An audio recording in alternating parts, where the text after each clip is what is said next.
Welcome to Miles Ahead, the Canadian Points Podcast, brought to you by FrugalFlyer.ca, where we talk about all things miles and points, a hobby that allows us to travel all over the world in style and on a budget. This episode will cover all the recent points and miles news for Canadians, along with some questions from you, our loyal listeners.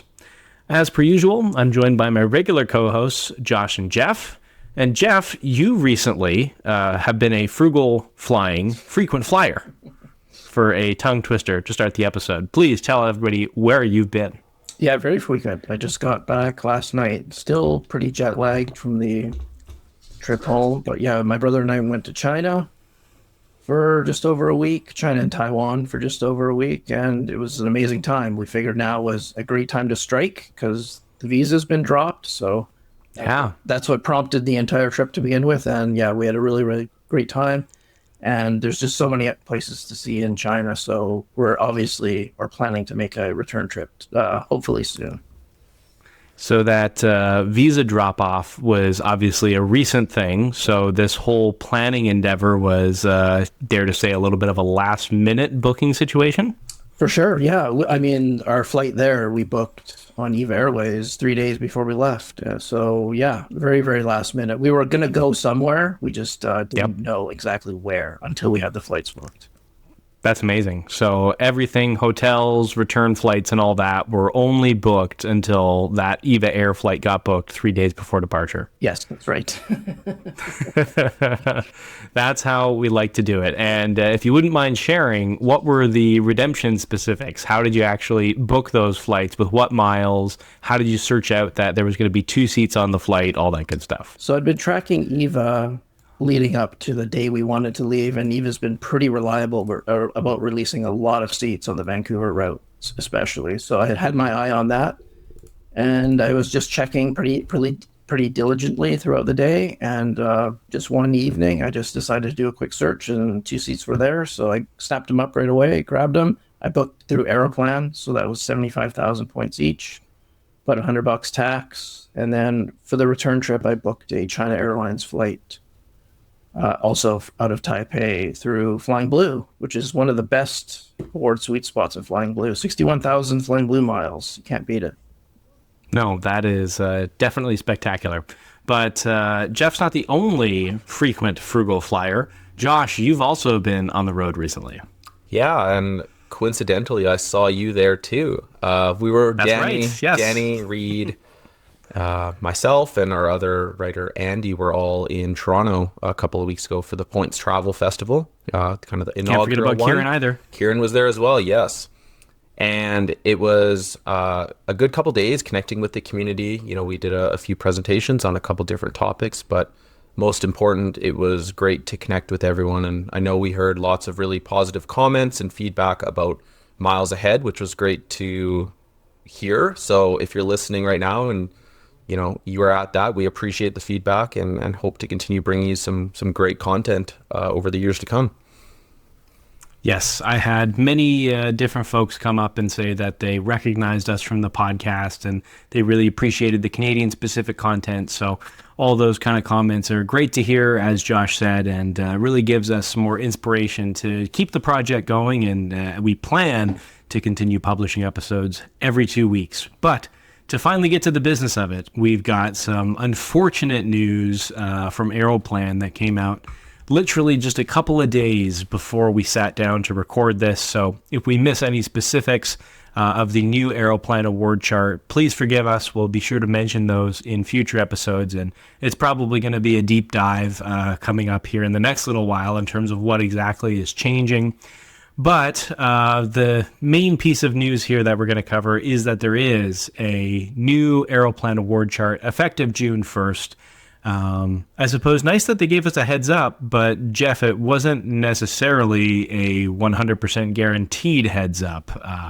Nice that we have a little bit of notice, but it might not have turned out that way as we start to uncover the details here. Yeah, so it turns out people discovered this new award chart on a weekend, which is highly unusual for the airline to release anything on a weekend, especially something as important as updating the new award chart. So it appears as though that the new award chart may have been published inadvertently by mistake. So I kind of want to give Air Canada a little bit of credit for giving us a heads up. They're giving us about a month, but maybe they never plan to give us any heads up. So maybe we're just planning on to drop this on June 1st. So who knows? But it's out there now. We do have a heads up that it's coming June 1st. So you have about a month to book any flights before any award pricings change. Yeah. So, Josh, what are the highlights here? What exactly are the biggest zones that have been impacted with this new chart? I think what's really interesting is we see a lot of impact to partner airlines with these changes. So there's been some changes to economy or Y redemptions, definitely more devaluations to long haul business and first class. So we're not really seeing much noise within North America, which is fine. There's not really a lot of true interest there as well. If we're looking at West Coast North America to Europe in business, it used to be 70,000 Aeroplan per person per direction. It's now 75K. We also see a few of the distance bands within that section of the chart going up in economy as well. Probably the biggest impact, and something that'll impact most likely all of us on the episode today, is the change between North America and the Pacific distance band 3. So this allowed for travel up to 11,000 miles, and there's a ton of great redemptions you can make within this distance band. It used to be 87,500 Aeroplan per person per direction. It's now up to 102,500. So that's a huge increase. And like I said, it's arguably one of the most valuable distance bands out there for redemptions. If you're going from West Coast to Asia, there's a ton of flights and a ton of routes, especially with partner airlines that land in there. So kind of be prepared to pay a little bit more if you're looking to fly any of those routes in the near future. Yeah, unfortunate that particular distance band is being impacted, because you could even go from the East Coast through Europe onto the Pacific region using something like Swiss the entire direction or the entire way. And I've recommended that routing to people as much as, or as recently as even last week. And to see that going up by basically 20,000 points, to be specific, it's I think exactly 15,000 on the nose. That hurts a lot. That's like a 20% increase. Not necessarily overnight, but I think for the casual Aeroplan user, they probably planned some collection stuff around that, and they're now going to see that it's significantly more. For a couple who wants to make their way using that particular distance band, we're looking at a 60,000 point increase, which is a complete welcome bonus with the way that welcome bonuses have been going in Canada. So that kind of sucks. And then, of course, the other thing that I've flown quite a few times that I'm disappointed to see is first class redemptions between North America and the Atlantic zone, going up about 10 to 15%. So what used to be 100,000 points is now going to be 120,000 points for Lufthansa first class on that particular routing. Jeff, is there anything that you want to highlight here with the changes, something that particularly sticks out to you? Yeah, between the Atlantic and Pacific zone especially has been hit really hard as well. Just about all the distance bands in all cabin classes are going up anywhere between 7,500 points to upwards of 20,000 in some cases. So that unfortunately used to be a really nice sweet spot for the program as well. I've used it a couple times, and may want to be looking towards other programs now if you're going to be flying between those two regions. Yeah. It's probably the rise of Flying Blue is the trend of 2026. That with the 1-to-1 transfer ratio, and then as we've seen, there's a lot of sweet spots to be had with that program. Our first transfer bonus from Amex Canada membership rewards to Flying Blue, that program is rising in prominence for Canadians. So if you are unfamiliar with that and you want to get a little bit more familiar, we did do a deep dive that we'll link to in the show notes, that you can listen to everything we have about Flying Blue and how you might be able to pivot or shift your habits to start searching and looking for awards within that program. But the good news, or some other good news that we have, is also a whole bunch of new credit card offers and rebates. And Josh, you are going to share the details that we have here. Yeah, new month, May 1st, bunch of new offers and rebates available on Frugal Flyer. So we have the BMO VI Porter World Elite Mastercard. We're actually running an elevated rebate of $200 for a very limited time, highest rebate we've ever offered on that card. The card comes with up to 70,000 VI Porter points and is actually first year free as well. So it's really just $200 back in your pocket, which is great. We're also running a giveaway for the month of May as well. If you're approved for a BMO VI Porter World Elite MasterCard through us, you'll be entered to win one of two $500 Porter Airlines e-gift cards. So we've got an article up and we'll throw it in the show notes if you want to learn a little bit more about that. We're also running an exclusive offer on the BMO Eclipse Visa Infinite card. So we have an offer that's up to 80,000 BMO rewards points with an elevated $175 rebate. Again, highest rebate we've offered on this card ever, if not in a really long time. And again, comes with first year free. One of the great things with a lot of the BMO cards that are out there, they tend to come with that first year free clause. So it's a great way to try a card out. And the additional rebate on top of it is just icing on the cake, really.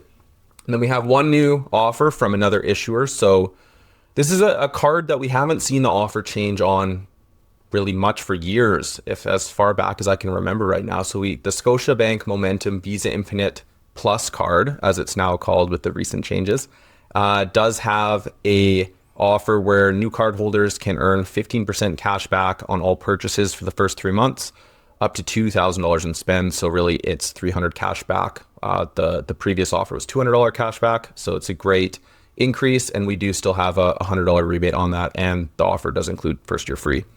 So if you're looking for a card that earns cash back, or perhaps you're looking at a card to pair with paying your rent via Chexi or something that has recurring bills, great card, get out your wallet and great time to do so.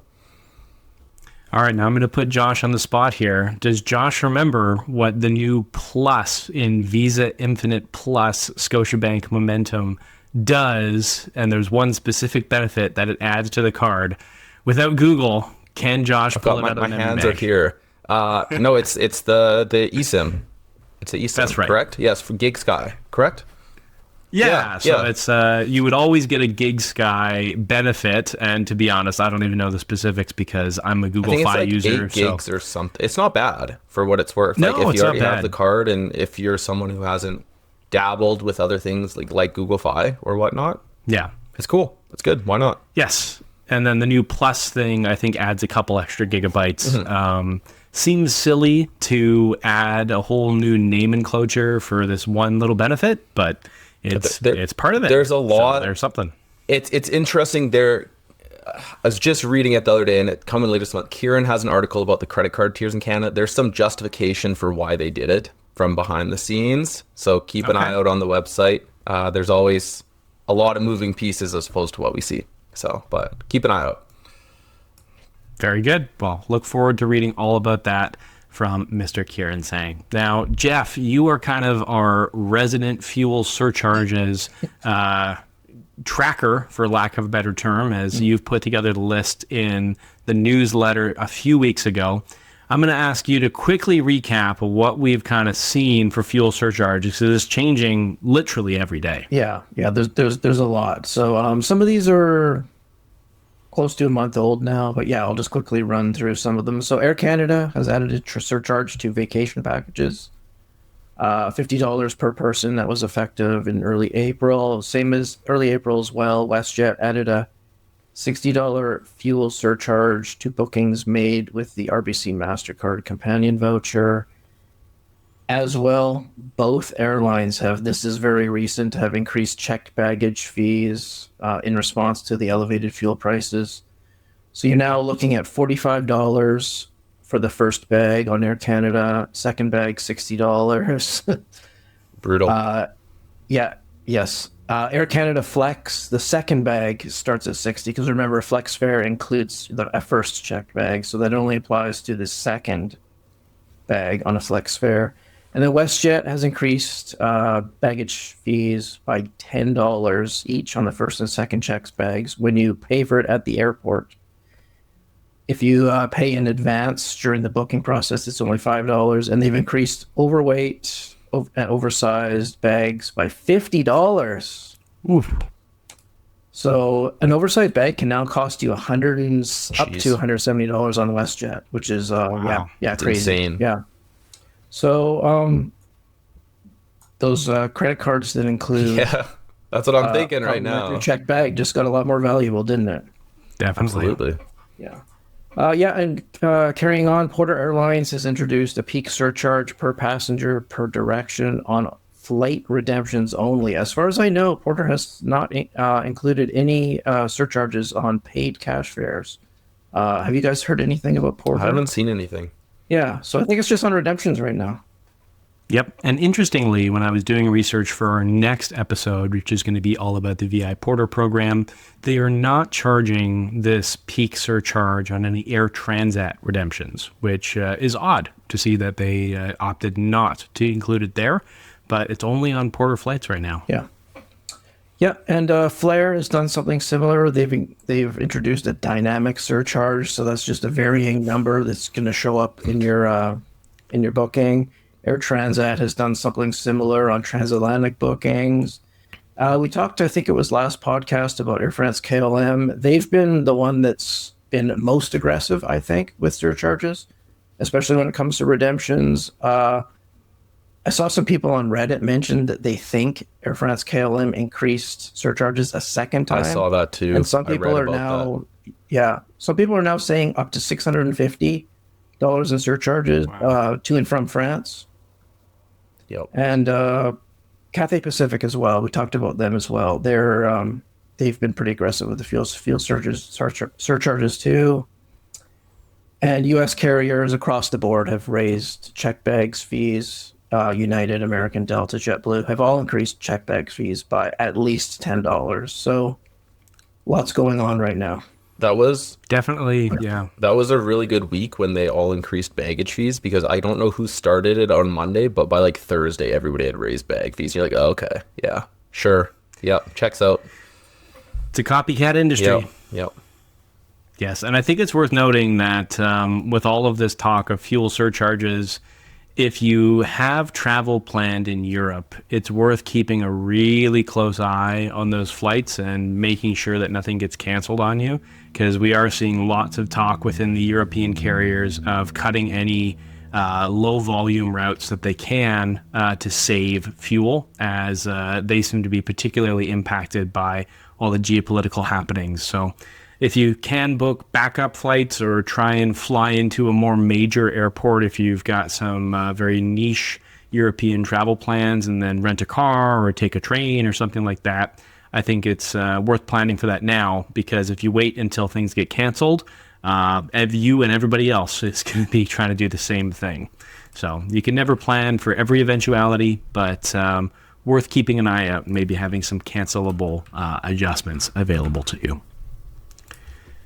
So, moving on to some better news. We've got Air Canada taking delivery of their very first A321 XLR, or extra long range.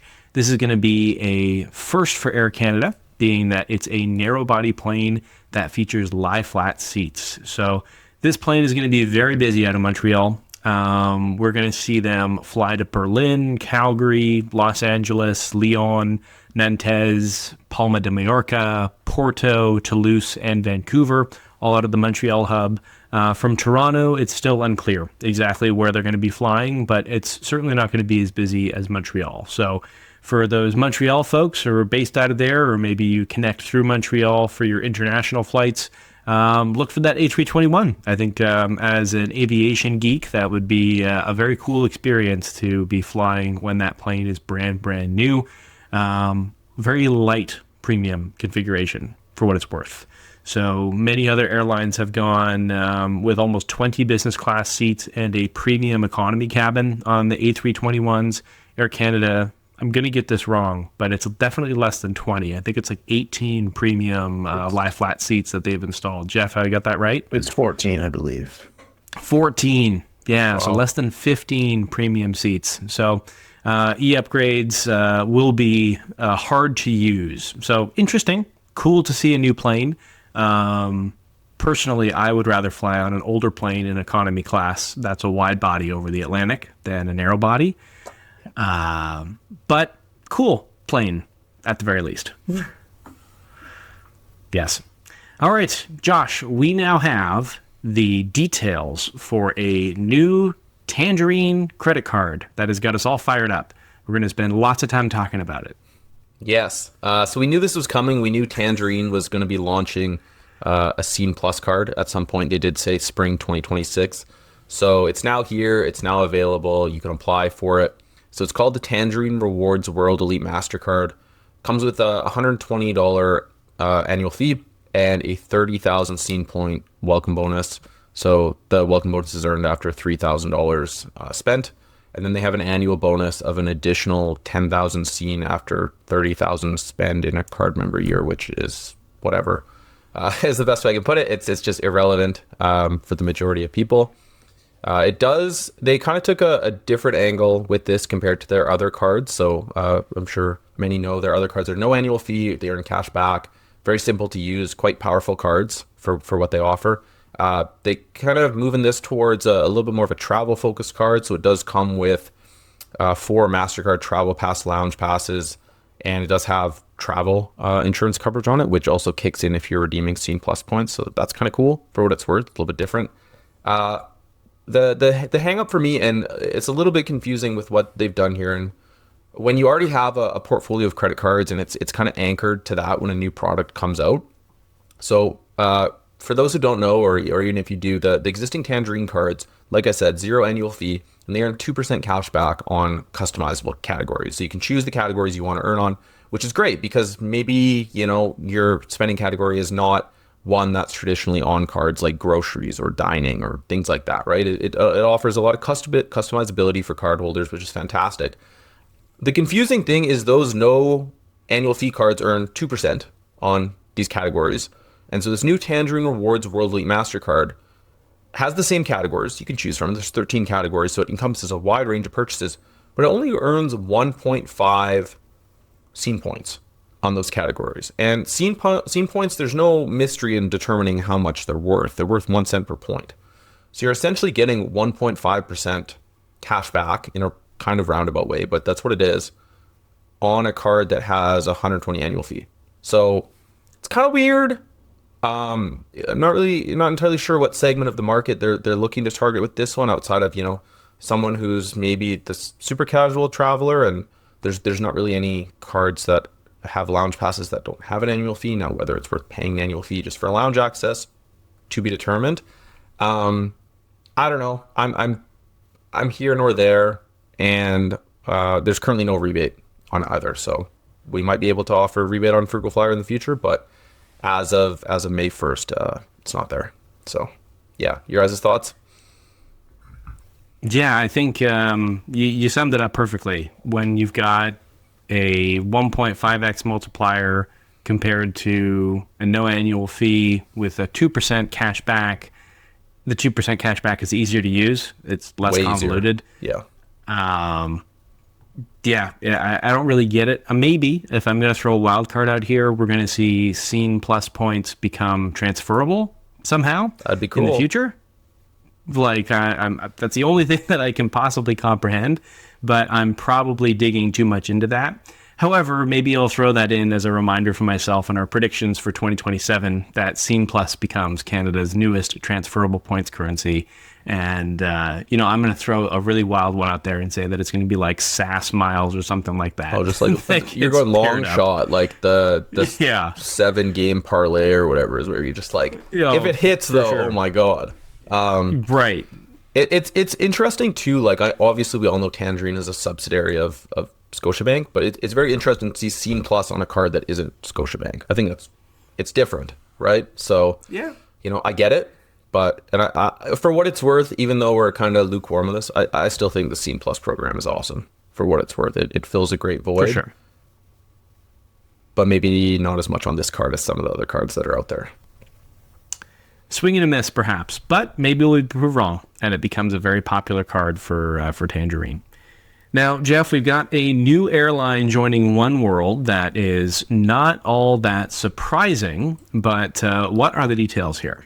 No, not surprising at all. I think we've kind of known this for a while. When Alaska purchased Hawaiian Airlines, those two airlines kind of became one. And as we know, Alaska Airlines is a oneworld member, so it only made sense that Hawaiian Airlines joined oneworld as well. Hawaiian Airlines I've always kind of found to be a very niche airline. I know they've started flying some long haul routes, so they have a bit more utility than, just flying to and from Hawaii. So I think this could be something pretty interesting, especially if you have Alaska miles still. I do see Hawaiian Airlines redemptions pop up on Alaska miles. Sorry, Alaska Atmos fairly often. Atmos. So it might be something to look at if you're trying to get to. I believe they have flights to Tokyo and Seoul.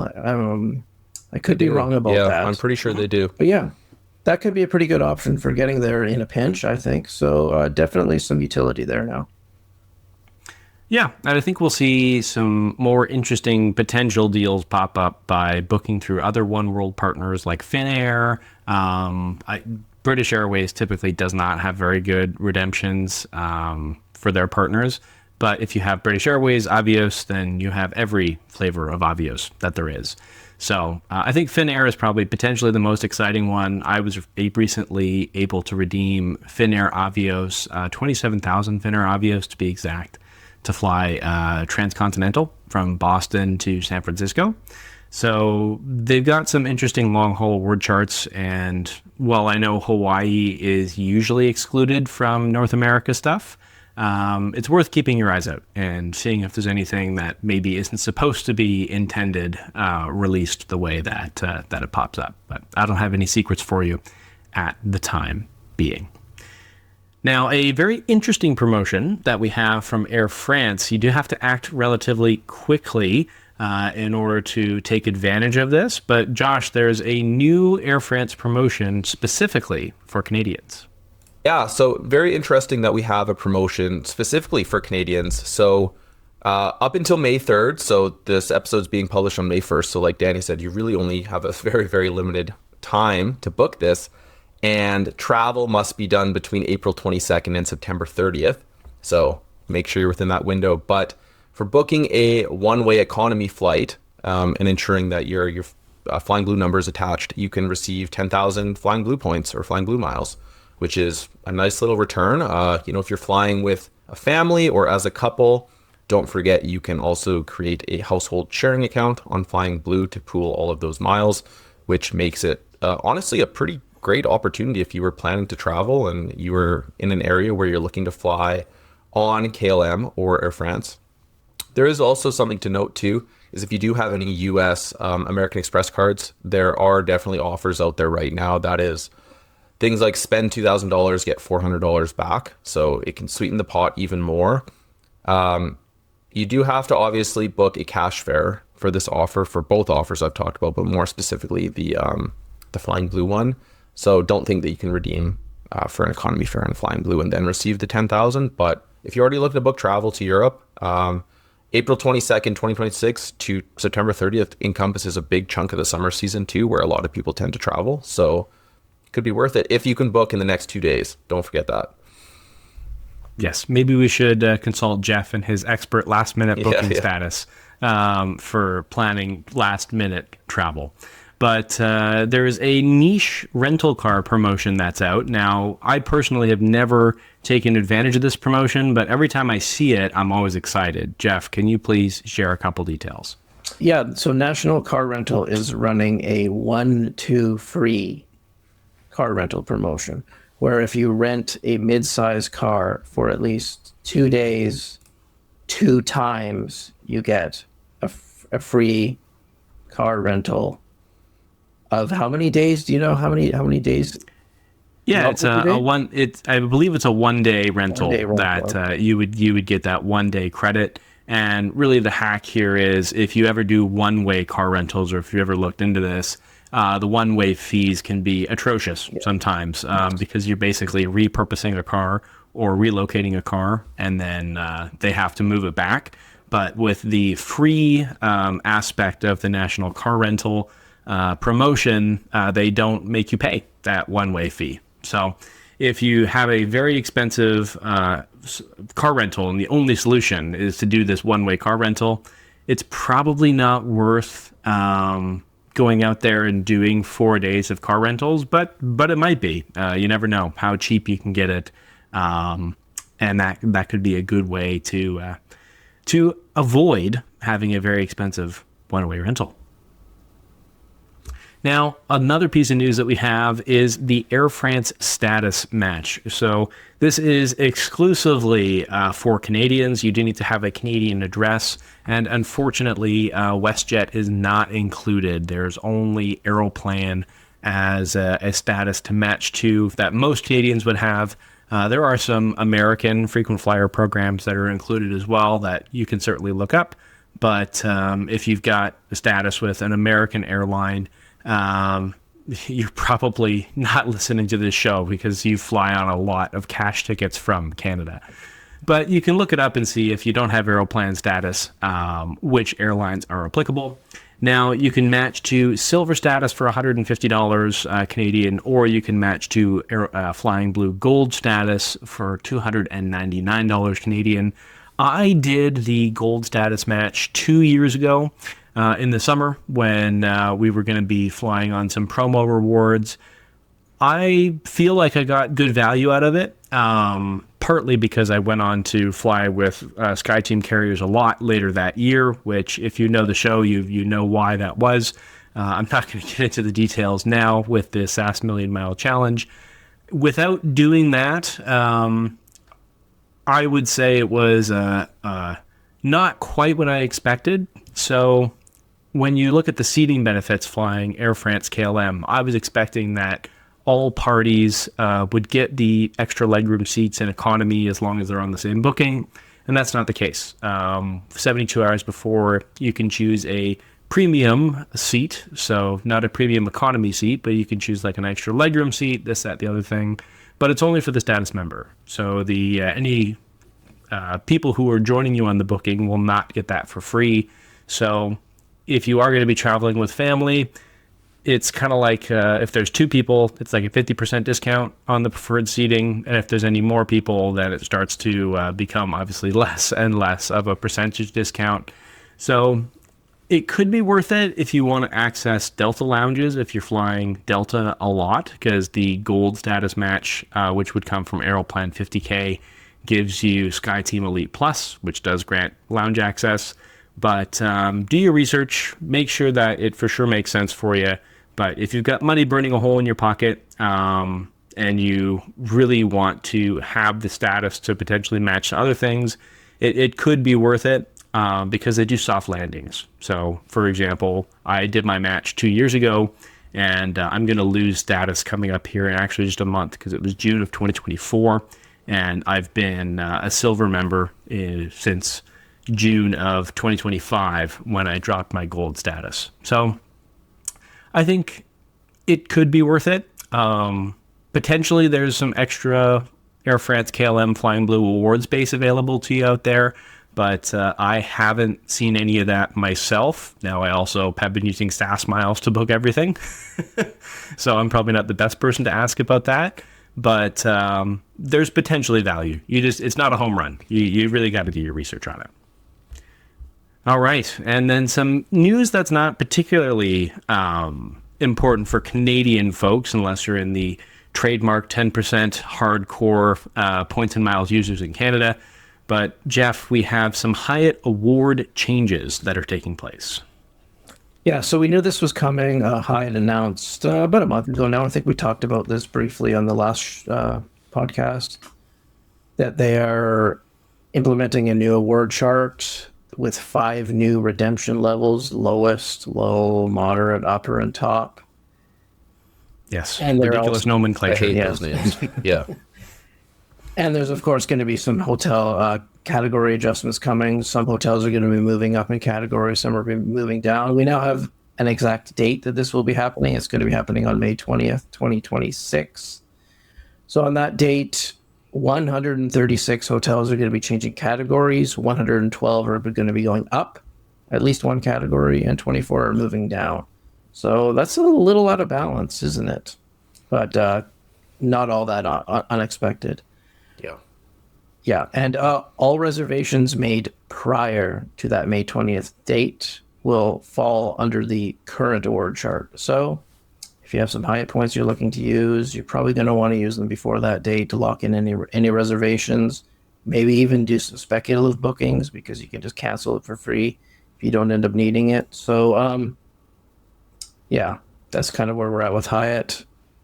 New categories, hotel adjustments.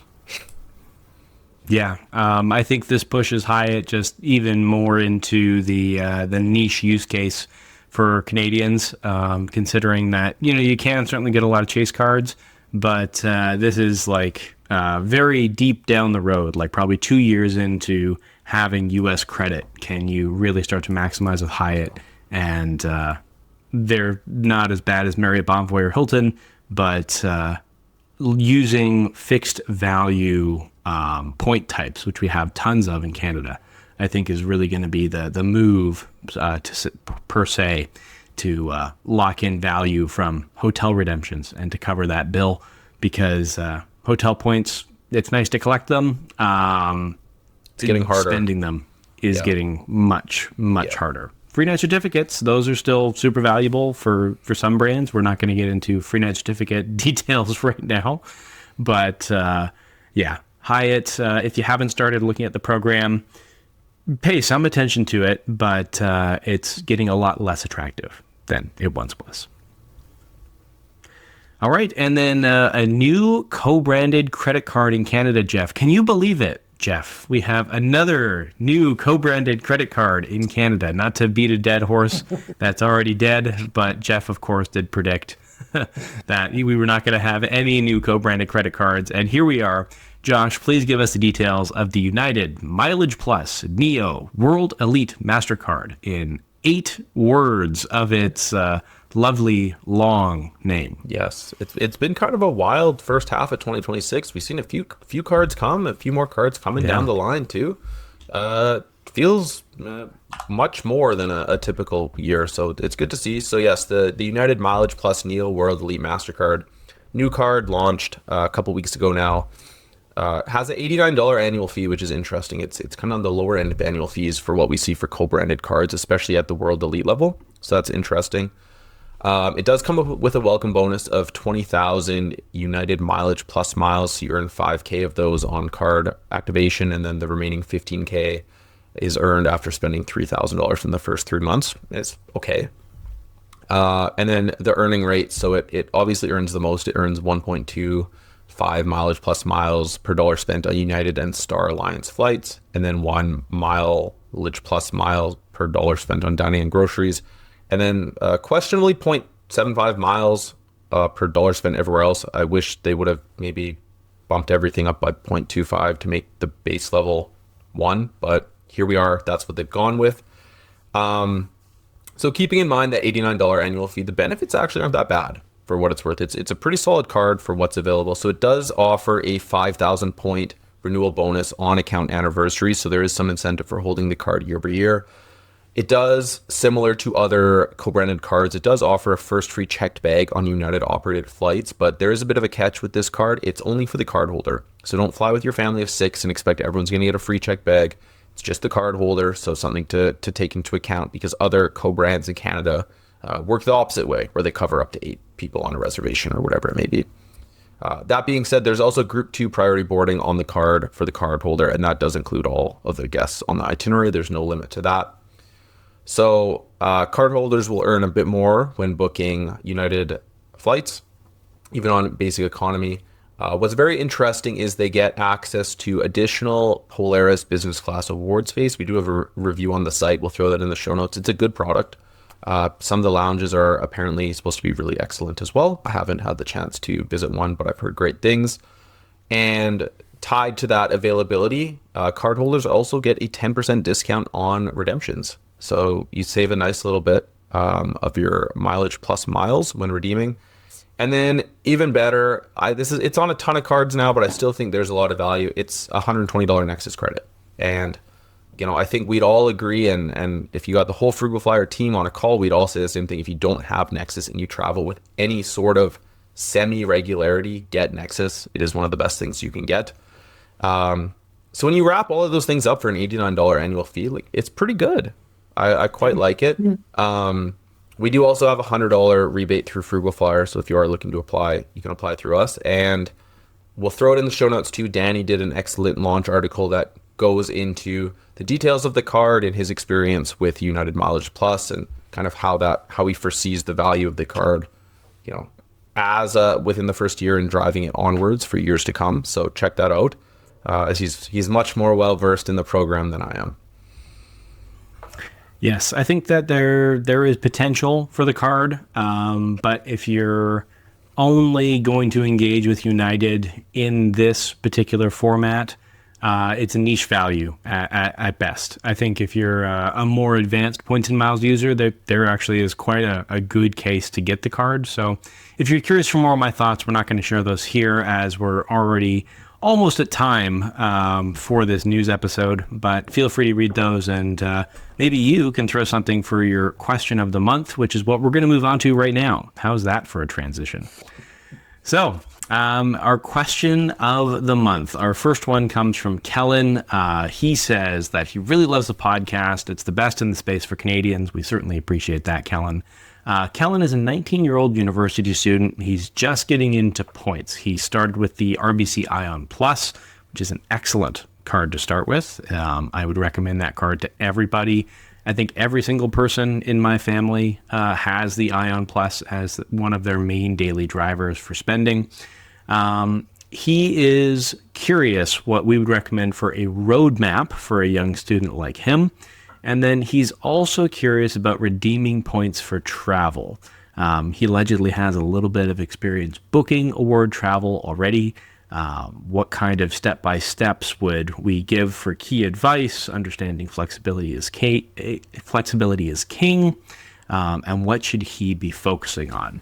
So there's obviously a little bit to unpack there. Kellen, I would say you're already off to a great start with the Ion Plus. Once your credit profile gets a little bit more established, for sure, you'd want to add in a Cobalt card.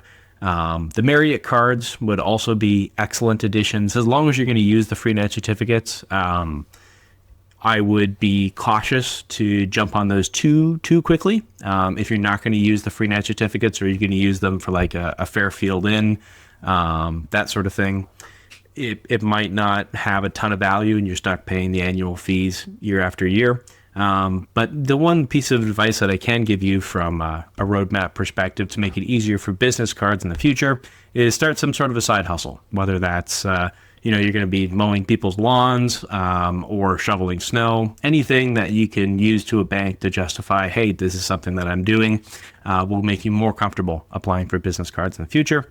But Josh, what would you have for Kellen in terms of the points redemption side of things?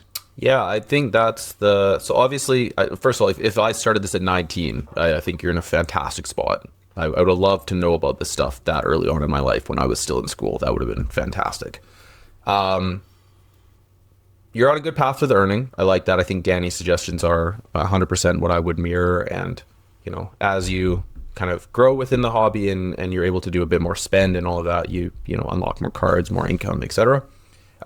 You are right. The redeeming is the hard part, and we have that most recent episode we did on award search tools. If you haven't listened to that yet, or maybe that's what triggered this question, it's an excellent episode. Really, what I think is great is the best way to learn in this hobby, as with many things in life, is you just have to start looking and trying and doing and practicing. It can definitely be worth looking to get like even just the free versions for many of the tools, playing around with them, looking on flight connections for potential routes, starting to search and say, okay, what am I seeing? I might be seeing, it's really tough to find stuff to Asia right now, but I can find, Montreal to Venice on Aeroplan and seeing like what's available, the price. Like you have to become more familiar with a lot of the stuff and what the routes are. And you just start to eventually learn, what good redemptions are, how to search to find availability, the expected pricing of certain redemptions, kind of different currencies. So I think it would be worth looking into, if not just signing up for a bunch of the free tools as a starting point to play around with that. But even, paying whatever it is, $10 a month for Seats Aero, and just playing around with it is not a bad approach. Or if you already have a trip in mind that you're looking to take in the future, or at least to an area of the world, like start kind of planning that out, even if you don't have the points right now. It's not a bad approach. I think you really just have to do with this stuff. It's really tough unless we could all sit here all day telling you how we do it, but until you live it yourself, it's hard to really understand the context. Yeah, and Jeff, I'll let you give your 2 cents if you have anything else to add, but one thing that popped into my head in terms of looking at this stuff all the time is installing PointsPath as a browser extension on your Google Flights. That'll just get you in the zone of what airlines can potentially match up with what kind of miles, and give you some inspiration there. Did you have anything else that you wanted to add for young Kellen, Mr. Jameson? Yeah, I agree with everything you guys said. The only thing that kind of stood out to me was that I think I agree with you, Danny. The RBC Ion is a great card, but you're going to eventually want to pair that with an RBC Avion card so you can transfer the points out. That's a good point. That's something that's honestly, I don't think RBC does a good job of communicating, is that there are 2 tiers of points in that some don't transfer out to airline partners. Yeah. So, yeah. That's been my experience too. Yeah. They really want to push people to redeem for like gift cards on those cards. Yeah. It's So don't do that. Yes. Get an Avion Visa Infinite if you can. Or, I mean, if you're not in a rush to redeem your points, the other thing you can do is just switch your card online when you're ready to ready to transfer points. But that is going to probably be about a 2-week process for you to switch the card, wait for everything to transfer over, get the physical card, activate it, and then after all of that, you can send your points out to all the airlines that we would want. So really, the perfect situation is you've got one Avion, whether it's the Platinum or whether it's the Infinite, and then also your Ion Plus. All right, our second question comes from Mike Canmore. Now, Mike, I believe this is not your first time writing in, as your name looks quite familiar to me. Mike is asking about some frequent flyers are preferring the United Elite program and that it's potentially superior to Aeroplan, and even specifically now with Aeroplan 3.0, that Aeroplan 3.0 is much more difficult to earn status with, and all of this. Combining all of that information with the new United card for an easy earn of points, would it make sense to switch from United to Aeroplan as a main air program? Also, he says that I believe MXMR port to United. Thanks, Mike. Great podcast as always. Well, thank you for the kind words, Mike. Josh and Jeff, I know you guys are anti-status, for lack of a better term. So I'll cover my thoughts on this for the status perspective, and then I'll maybe let you guys clarify what Mike is referring to with Amex MR getting over to United. Mike, I had the same thought, and actually at the beginning of this year, I did credit some Air Canada flights to, or some United flights to United rather than Air Canada, just because the earn rate for partners is so low, and I'm not particularly going to be close to Aeroplan status, or at least a meaningful level of Aeroplan status this year. But I don't think it makes quite as much sense for a Canadian who's flying within Canada to disengage with the Aeroplan program, especially now with earning a priority reward at 20,000 SQCs. You can earn that priority reward as long as you have 25K status, and you earn 20,000 SQC, which you can accumulate just through credit card spending. There is still a lot to be had in the Aeroplan program. Now, if you are going to be flying on United a lot, then I think that it's not worth trying to earn Aeroplan status on United flights. But if you are flying on Air Canada operated planes on tickets that can only be purchased on Air Canada, so from Vancouver to Toronto or this, that, the other thing, you're still better off engaging with Air Canada. You're not going to have a meaningful earn rate on United, and the status benefits at the low level of that priority reward are still keeping me engaged with Aeroplan. So that's the answer to me, at least from the status perspective.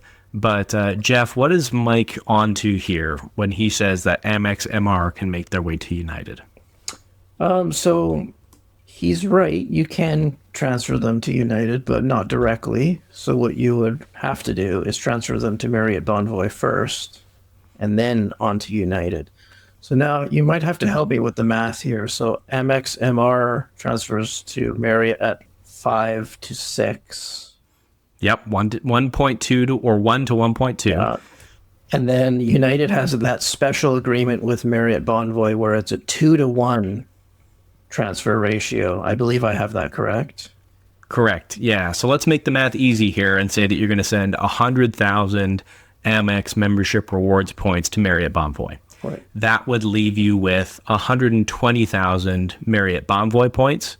And for every 60,000 points that you transfer from Marriott Bonvoy to United, you would normally, for most airlines, get 25,000 airline miles. So normally when you send 60,000 points, so in this case, 60,000 times 2, 120,000 points, you would end up with 50,000 airline miles. But United has a special relationship where you are going to get basically 2 to 1. So if you send 120,000 Marriott Bonvoy points, you're going to get 60,000 United miles, turning 100,000 Amex MR into 60,000. So slightly less than a 1 to 0.75% transfer ratio. 1 to 0.6 is really how it works out. Not super appealing when there's no transfer bonus. Oh. Josh, would you ever do that transfer? No. Too much math, too many steps. Yes. I'm like, I see where Mike's going with the question where like switching main airlines. I'm not really a main airline guy at all. I go where the redemptions are, and I really focus transferable currency. And I think even with the changes, with the prominence of Air Canada, Aeroplan in Canada, I don't foresee it ever not having an important role to a degree for many Canadians with travel, right? It's there's nothing. WestJet is fine. WestJet Rewards is fine. VI Porter is better than WestJet, but it's a bit of a different niche than Air Canada, as we'll talk about on our next episode. So I don't really think of it as main. I think of it as maybe just a different opportunity. But like you said, I'm not a status chaser, so who knows? No. Now, I will say that there could be some good uses to transfer Amex membership rewards in Canada to United through Marriott Bonvoy during a transfer bonus.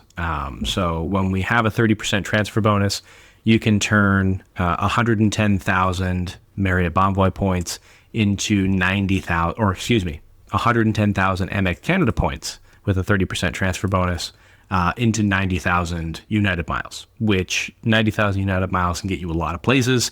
And now with the new award chart, often even further than Air Canada can. So when there's a transfer bonus, it's potentially appealing. But if you really want to get into United, you're better off with Chase and Bilt south of the border to earn those miles and then or transfer them to United.